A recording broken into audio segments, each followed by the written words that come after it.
serve, on l'a dit, et cela malgré le marquage de Jakob. Mais à chaque fois, Anderlecht échoue, ou plus exactement, Peter Thys arrête. Un Thys fantastique qui fait le match de sa vie, le rêve de tout gardien, la rencontre parfaite devant 15 000 personnes, avec au moins 5 arrêts de toute grande classe.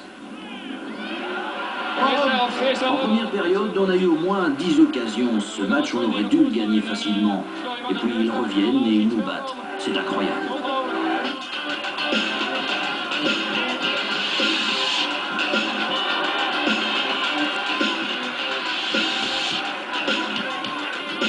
Il y a eu un peu de nonchalance quand même côté Anderlechtois, c'était pas un peu trop facile? Non, pas du tout, mais je dois dire que c'était très difficilement à jouer sur le terrain qui était très mauvais, je pense.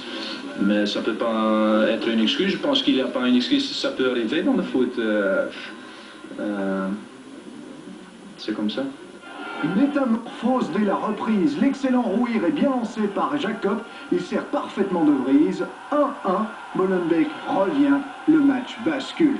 Car plus incroyable encore, pendant un quart d'heure, il n'y en a plus que pour l'RWDM.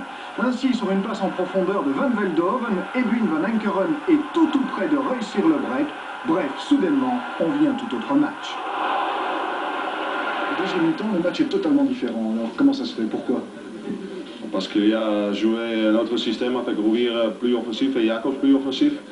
Et alors directement l'égalisation, le 1. Et puis surtout, l'entrejeu d'Anderlecht est bien moins fringant qu'en première période. De Grey, Swalem et Boffin ne font plus la loi au milieu, et petit à petit Anderlecht perd son fond de jeu.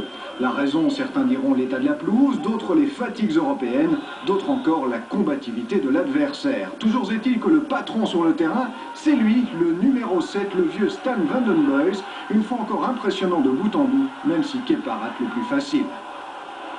En première mi-temps, on avait encore un peu la peur au ventre, je vais dire.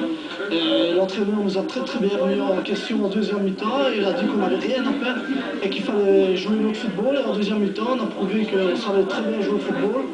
Je veux dire, la récompense est au bout en fait.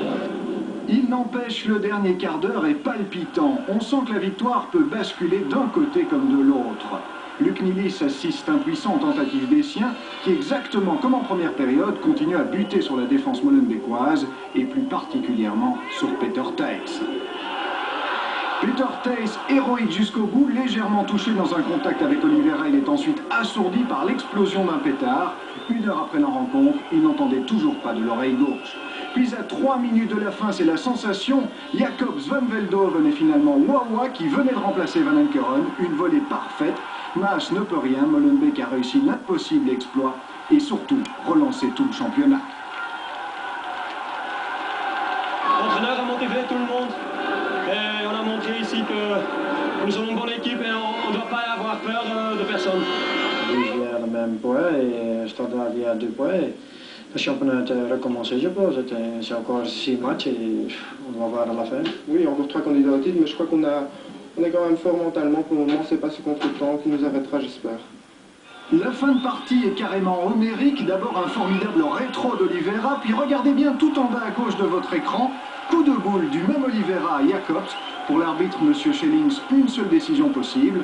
Le carton rouge, une exclusion d'Oliveira qui, conjuguée à la très probable opération de Nilis, va encore compliquer un peu plus la vie d'Ed Moss. Et puis décidément, ça ne roulait pas pour Anderlecht. Dernière seconde de jeu, une frappe phénoménale de Ipan-Walem. Le ballon s'écrase sur la transversale, alors que cette fois, Peter Thys s'était vraiment battu. Ce fut donc un vrai derby, comme un match de coupe, où pour une fois, c'est le petit poucet qui a monté l'ordre.